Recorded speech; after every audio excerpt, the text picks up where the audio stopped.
So, for example, diabetes, which is strongly associated with lifestyle. Your risk of erectile dysfunction with diabetes is 2 to 3 times higher. So we know that. You're listening to the In Your Pants podcast. I'm your host, Dr. Susie Gronski, your penis-friendly pelvic health physical therapist, sex counselor, and educator, helping you get in the know down below.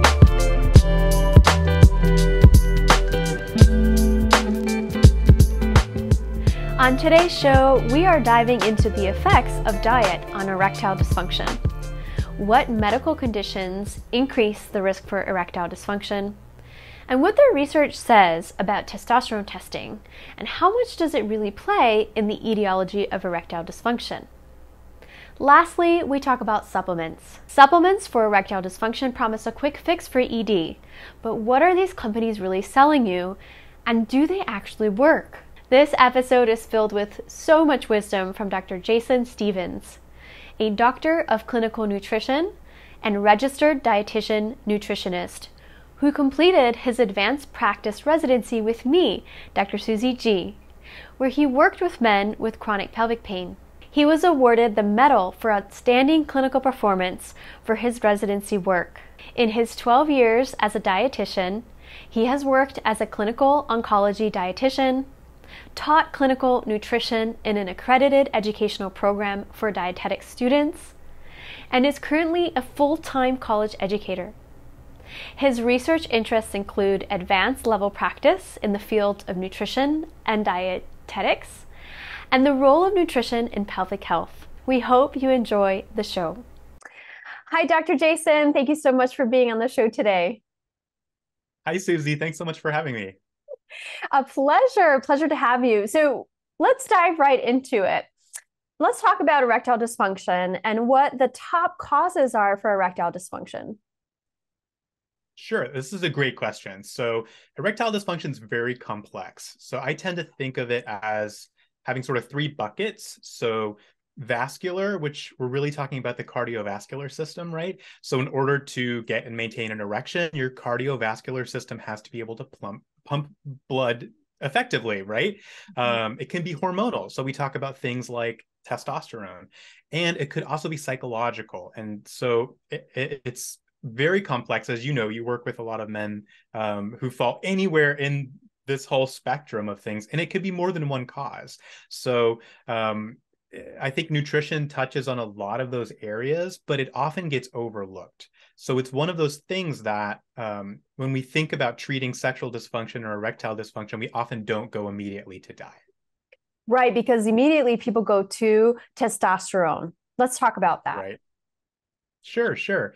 Yeah, and certainly low testosterone can be associated with erectile dysfunction or sexual dysfunction. But interestingly, the association's not as strong as you might think. And some men who have what would be considered low testosterone perform perfectly fine and have no problems. And some men who have very normal testosterone have erectile dysfunction. So we often actually look more at the vascular cause of erectile dysfunction than so much of the hormonal cause. And really, it depends too on what population we're talking about. So as we get older, the cardiovascular system tends to be the more likely culprit for erectile dysfunction. And there is a risk factor with, if you're noticing sexual dysfunction, erectile dysfunction regarding cardiovascular health, right? Can you talk to us a little bit about what the research says around cardiovascular health in general with erectile dysfunction? Yeah, so erectile dysfunction is actually a strong predictor of future cardiovascular disease. So the way that I think about it is erectile dysfunction itself is a symptom of something else. And so it really pays to be an investigator and get in and look to what the cause underlying it is. So we'll talk a little bit about maybe some tests that you might consider getting if you have erectile dysfunction. But I like to think of it sort of like the canary in the coal mine, that expression of it might be the first sign that something is brewing under the surface. And especially what we call metabolic syndrome. The two are strongly connected. Yeah, so metabolic syndrome, and you have mentioned this several times in our collaboration together with other patients. We often collaborate well as a team. And you had mentioned to me metabolic syndrome several times. And I thought, I was like, this would be a really good educational moment here to share with our audience about what is metabolic syndrome, how does it impact sexual function, and what are some of the tests that someone can take to rule it in or rule it out. Great question. So metabolic syndrome is sort of a constellation of risk factors that strongly predict future cardiovascular disease and chronic disease. So we tend to look at blood pressure, so high blood pressure or hypertension, high blood sugar, high cholesterol or high triglycerides, so high blood fats or lipids in the blood. And then we also look at, hang on, there's a fifth factor. Large waist circumference. I knew it was going to come to me. So accumulation of belly fat. And that does tell us a bit about, especially if we see that the high waist circumference, a lot of abdominal fat accumulation, these things all are highly interrelated. So a lot of belly fat or fat around the abdomen might actually be producing hormones that might be changing sexual function. Wow. For example, estrogen. Mm-hmm. So it's a very complex. So the metabolic factors might be driving the vascular and the hormonal changes that lead to erectile dysfunction. But I often think, this area of our body is so sensitive to these changes that often it may be the first thing you notice. You might notice erectile dysfunction before you notice any of these other things or even have them tested. Wow. Wow. So if someone wanted to test, well, you had mentioned lipid, blood sugar, high blood, checking your blood pressure. What other things might a male person, a person with a penis, want to do as far as just general lab work to get some sort of baseline of what their health markers look like? Yeah, good question. So I would say certainly, if you're noticing changes in your sexual function or erectile function, I think that's a great sort of starting point to get back in to see the physician if you haven't in a while and get some of those sort of baseline labs done. So a blood lipid panel, having not just a fasting blood sugar, but a hemoglobin A1C, which gives us more of a long range view of what your average blood sugar has been over the last few months. Mm-hmm. A complete metabolic panel might be appropriate, and your doctor can kind of help you decide if you need all of that. And then looking at hormones. So in particular, looking at your testosterone levels and just getting a baseline to see where you're at. And then having a team of folks like you and myself, along with your doctor, to help look at the whole picture, to take a holistic view of where you're at with your health and strategize how you can not just use, medical therapy and treatments, but also lifestyle therapy and treatments. Mm-hmm. Well, speaking of other treatments to consider, Dr. Jason, as a nutritionist yourself, let's talk about how diet can affect a person's sexual function. Yeah, so diet definitely plays a role if you look at the risk factors. So, for example, diabetes, which is strongly associated with lifestyle, your risk of erectile dysfunction with diabetes is 2 to 3 times higher. So we know that the same nutrition and lifestyle risks that put you at risk for diabetes are going to put you at risk for erectile dysfunction. And same with cardiovascular disease. So a diet that's high in refined grains and processed sugar, red and processed meats, those kinds of things are going to increase your risk for diabetes, cardiovascular disease, and ultimately erectile dysfunction as well. And there are things that are protective. So if we look at, and that's what I like to focus on. So not so much on the don'ts, but like, what do we put on our plate? How can we fill our plate with healthier options that protect us and nourish us? And so I typically think of the Mediterranean diet as being one of the things that has a strongest amount of research with reducing your risk of both cardiovascular disease, and there's research directly on erectile dysfunction. And it makes sense. If the underlying cause of erectile dysfunction is typically vascular problems, a diet that helps improve your cardiovascular system is going to help improve that as well. And so a diet that's rich in whole grains, fruits and vegetables, healthy fats like olive oil, fatty cold water fish like tuna and salmon. Those are all great options. And a diet that's sort of built on those things is going to help protect your health in the long run. And I would say it's what I would add to that is none of that is probably going to shock your audience. It's not going to shock you. I don't think any of that stuff is like Right? earth-shattering information. It's not sexy. So, right, right. I don't think anybody's sitting there going, wow, I had no idea that this was the stuff I should be doing. So what I would say to those of you in your audience who are listening is you probably have more trouble sticking with those things and carving out a pattern and getting support. And so really it's how do you hold yourself accountable? How do you have a partnership with someone who can help you navigate this very complex relationship that we have with food?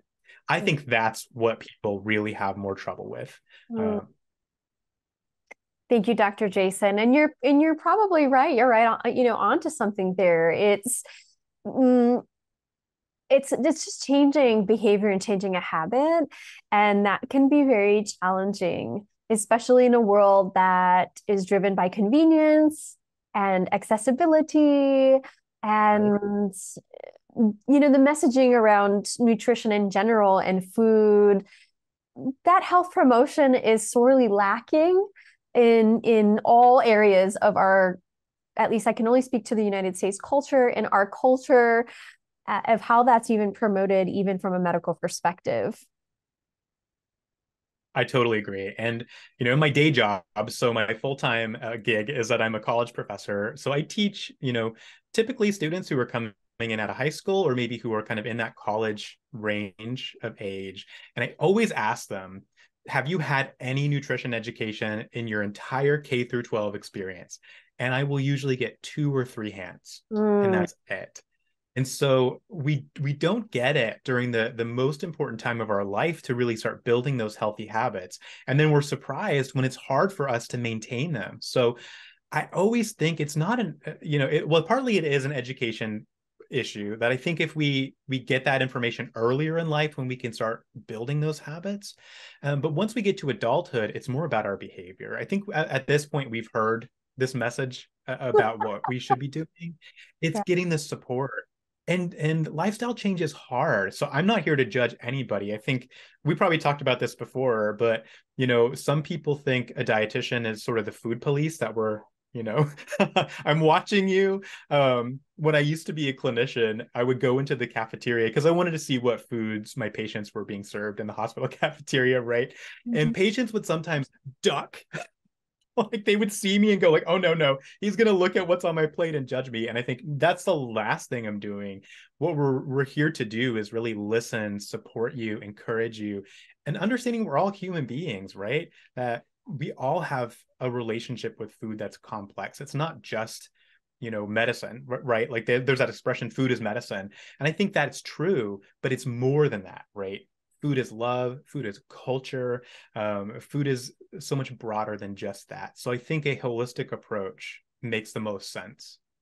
Beautifully said, Dr. Jason. And it reminds me of sexual health education as well. The way that you describe the gap in education and knowledge and the habits and behaviors that might be otherwise instilled at a very young age, sexual health is right in line with what you're talking about in nutrition. And also, I would add pain education, pain neuroscience education.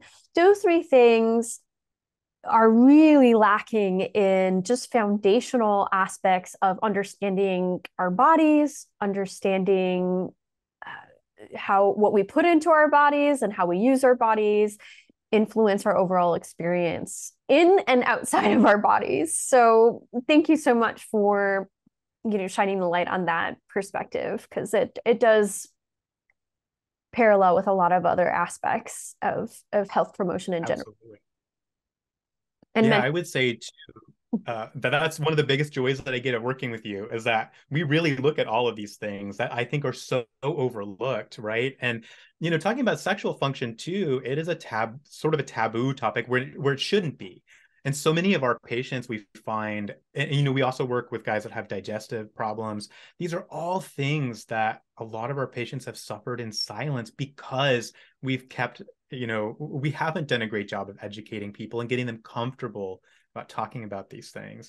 But I think that's also one of the great joys that we have is that when we can sit down with the patient and make them comfortable and put them in a space where they feel like I can talk about all these things that maybe I haven't felt comfortable in other spaces to talk about. And we can really help their healing journey that way.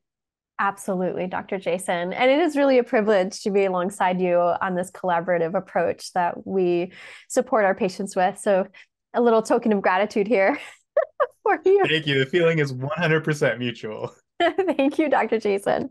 So, we'll kind of segue into supplements because it sells, it's sexy, and it's a very, it sells really, it sells. Why? Because there's a promise for a quick fix.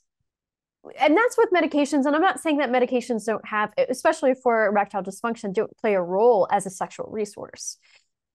It's how that medication or that supplement is used. And really, I'm going to just focus on the supplements because a lot of them can actually have more harmful and detrimental effects on the individual. So I wanted to pick your brain about this, about the ED supplements and maybe even the prostate supplements, because a lot of them just overlap. But let's talk about that, Dr. Jason. Sure. Wow. So there's a lot to unpack here, right? So, from working with me for quite a while, I have a lot of feelings about supplements and the supplement industry in particular. And so I think kind of starting at the beginning, which is the first thing that you said, that I want to acknowledge why people choose these products, because I think that's important. That sometimes one of the things that I notice, and I have a history of practice in oncology, so working with cancer patients, sometimes what I would find is patients would be reluctant to share with their providers that they were taking these supplements. There was some level of shame about it because sometimes their healthcare provider would just dismiss it right offhand. Mm-hmm. And I think it's important to understand that people often go to supplements because they're frustrated with having to take medications that they fear because of the side effects that they come with, or maybe the cost associated with access to those medications. And they're attractive because they're natural, right? We're talking about vitamins, minerals, herbs, right? Amino acids, these things, that we tend to think, okay, natural means good, means healthy. But what we've discovered is many of these substances on their own, they can act like drugs in the body. So vitamins, minerals, particularly in very high amounts, can begin to have almost pharmaceutical effects in the body, especially when you're mega dosing on them. Same thing with herbs. And those types of products, they can also begin to not only act like medications, but interact with your medications. So that's another point of caution, is that so many of these things, they don't always play well together. So herbs and vitamins can interact with each other and with the medications that you're taking. The other point is the supplement industry is very poorly regulated. So unfortunately, the burden is on the consumer to protect themselves. So the way it currently works in the US, and I always love to educate people on this because I think it's very important, is that manufacturers can put a supplement on the market with zero testing as to whether that product is safe or effective or contains what it says it contains. Then the burden is on the FDA to prove that a supplement is unsafe. So it's the opposite of the pharmaceutical industry, right? Isn't that wild? So think about how much testing a drug has to go through before it can go on the market. So you've got to go through phase 1, phase 2, clinical trials. And even then, some of those drugs never make it. And the ones that do make it, we know still have problems with them years later after they've gone to market. Now take a supplement where none of that has been done. And then the burden is on the FDA to prove a product is unsafe. Well, think about how many products are on the market. It is virtually impossible for them to keep track of it. And they do take action. So I don't want to act like the FDA is like doing nothing. It's simply that they're not, staffed or funded to the point where they could possibly keep track. And so oftentimes when they do take action, it's because a number of consumers have been harmed and reported it. But another thing to think about is how many times have you gotten sick or had some sort of weird side effect, and you would never know to look at your supplement cabinet to point out that as the problem. Exactly. So it's extremely complex, extremely complex. So on the other hand, knowing that this is a choice that many consumers make, and that not all supplements are equally bad. So the other side to this is some companies are very responsible. Some companies test, and there are agencies that independently test supplements for purity, not often potency though. So one of the big struggles we have is that most companies cannot prove that their products work, and there's often very little testing and research that's done on supplements to prove that they work. And part of that is because it's not a moneymaker. Studying herbs and vitamins and minerals, that's never going to pay out do that as well as pharmaceuticals do. So the people that fund those studies, who do you think is going to fund a study on a supplement? The people who make the supplement, right? And then we automatically should have some doubt about the results of those studies. Right. So Bias. it Yeah. is, yes, absolutely. And I look at all of that. So when I look at whether I might recommend a particular supplement, I first look to, is there any evidence that it works? If it does have some evidence that it works, I also want to make sure that it's safe. Mm-hmm. So I look for efficacy, safety.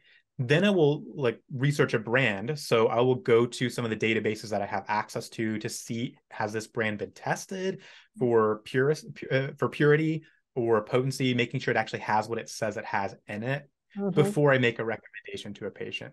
That's 3 steps that most consumers do not take when they walk into a pharmacy or drugstore or supermarket or any of those places and pick up a supplement. No, exactly. Thank you so much. That is very important and crucial information to understanding really what that to be an educated consumer. And as you say, unfortunately, the burden is on the consumer. However, with people like yourself, nutritionists who are professionals in knowing how to weed through the noise and really be able to tailor a recommended nutritional care plan, and nutrition therapy. I mean, that in itself is just priceless to be able to have that resource in your back pocket without needing to feel like you have to weed through all the BS that exists on the internet around Exactly. Exactly. And I think having access to somebody that can help you navigate that's really important and very helpful. And especially I think with some of the patients that we work with who may be on multiple medications, who may be taking multiple supplements and who have really been through the ringer. I think I would say, and hopefully this is accurate, but that most of the time, by the time patients get to us, they have seen multiple providers. They may have been given multiple prescriptions, sometimes from different providers. Mm-hmm.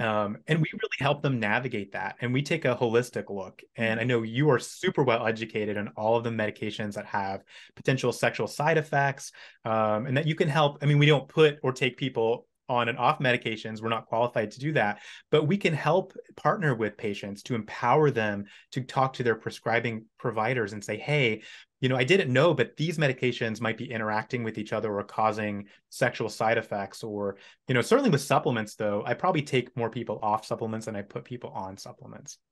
Thank you for that. And really, it's more cost effective that way. And honestly, it's like, why spend? Because they are priced very high, some of these medications, because of the way that they're sold and marketed. And unfortunately, it is taking advantage of people who are in vulnerable states, especially when you're in a state of, all of a sudden a part of your body is no longer functioning in a way that you are used to. And it's starting to impact your sexual identity, your voice, perhaps your relationships, your roles as far as the gender that you identify with that body part. I mean, there's all sorts of, as you say, it's deep. There's many layers to that conversation. And so I do feel that it's unfortunate, but it is the reality of the world that we live in, that there are people who are taking advantage of that situation. Very beautifully said. And I'm really glad you brought that up because, and we've talked about this before too, it's a high threat, right? When this part of our body or this function of our body, we talk about too, pee, poop, sexual function, those are all like very vital primary functions of our body. And when any of those functions are threatened, it is a high stakes situation for us.